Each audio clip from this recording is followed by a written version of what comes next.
واحنا بنات صغيرين كانت امهاتنا دايما تقول لنا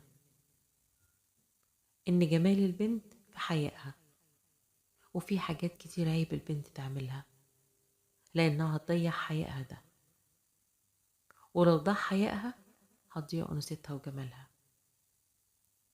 كانت الامهات دايما بتوجه بناتها للعيب واللي ما ينفعش انها كبنت تعمله. يعني عيب البنت تتكلم بصوت مسموع وعالي لان جمالها في صوتها الهادي. عيب البنت تضحك بصوت عالي في الشارع أو في مكان عام وتلفت النظر ليها. عيب البنت تاكل لبان في الشارع لأن ده شيء غير لائق بيها كأنثى. عيب ترد على حد كبير بصوت عالي أو أسلوب سيء. عيب تلبس بشكل ملفت للنظر أو في مبالغة لأن بساطتها هي سر جمالها.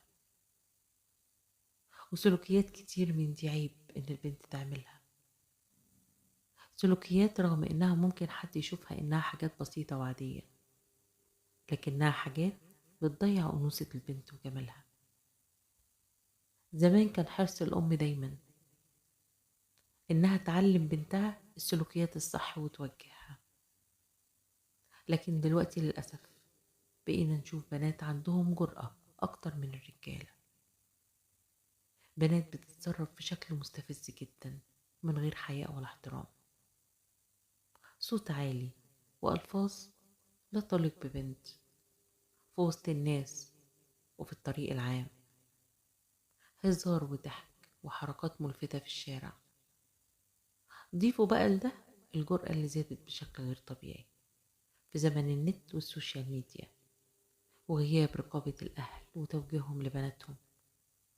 البنات مبقتش شايفة إن في حاجات ينفع إنها تعملها وحاجات لأ. بقت شايفة إن كل شيء طبيعي ومباح. طبيعي إنها تنشر حاجات جريئة تطمع ضعاف النفوس فيها. طبيعي إنها ترد بتعليق فيه مشاعر لراجل ما تعرفوش ممكن يفهمه غلط. طبيعي إنها تبدأ بالكلام مع راجل ما تعرفش غير اسمه وما تعرفش هو أخلاقه إيه أو هيشوفها إزاي وممكن يتصرف معاها إزاي.